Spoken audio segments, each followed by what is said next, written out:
تین چیزیں ایمان کو تباہ کر دیتی ہیں: امیروں کی محفل، عورتوں کی صحبت اور جاہلوں سے بحث۔ تین رشتے بے نقاب ہو جاتے ہیں: بڑھاپے میں اولاد، مصیبت میں دوست اور غربت میں بیوی۔ تین انسان تین چیزوں سے محروم رہیں گے: غصے والا صحیح فیصلے سے، جھوٹا عزت سے اور جلد باز کامیابی سے۔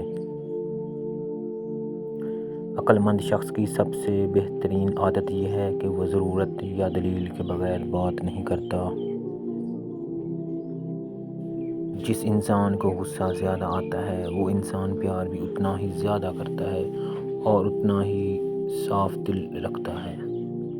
جب انسان کی عقل مکمل ہو جاتی ہے تو اس کی گفتگو مختصر ہو جاتی ہے۔